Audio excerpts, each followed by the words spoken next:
Ito po ang Heart Station Nurse SDN. So proud to have at Tarlac Provincial Hospital. Wala po kayong babayaran. Thank you so much, Tarlac Provincial Hospital. Siyempre, headed by our Governor Christian Yap. Hi, Ma'am Jen. Ano pong ibinibigay na service ng Heart Station ng Tarlac Provincial Hospital? Dito po ginagawa yung ECG, to the echo, tsaka Holter po natin.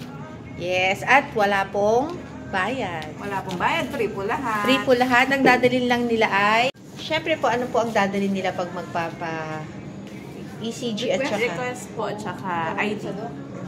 Yun lang po yung kailangan. Para po ilakad po nila sa malasakit yung, para wala din po silang babayaran. Yes, thank you so much. At kailan po ang mga results? Sa ECG, ma'am, 2 days. Sa to the echo po, 3 to 5 days po. O, diba? Ang laking bagay. Ang laking bagay po sa ating mahihirap na libre po dito sa Tarlac Provincial Hospital. Maraming salamat po, Ma'am Jen, Ma'am Girlie. Mabuhay ang Tarlac Provincial Hospital. ECG machine po natin yan. Ito naman yung mga leads ng ECG natin, ang ating lib leads, at ito yung ating mga chest leads. Ikakabit sa patient para po makuhanan siya ng ECG. Yung mga leads natin, ilalagay po sa left leg, tapos sa right leg, Left leg, sa right hand, tapos sa left hand.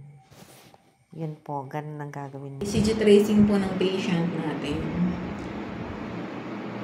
Start na natin. Ma'am, lalabas yung ano natin, paper natin doon. Huwag nalikot po!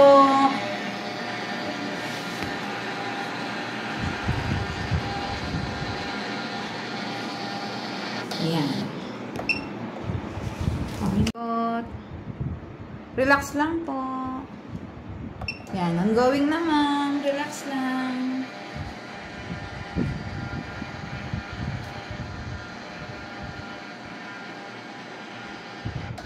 Okay. Tapos na po.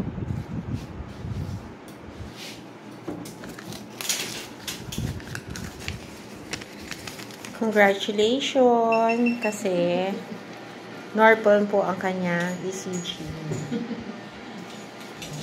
May makikita ng interpretation. May makikitang normal tracing. Ano pa? Natin, 2 days po, no? Babalikan nyo sa amin ng Friday po. Tapos, pakita nyo lang po itong papel na galing sa malasakit.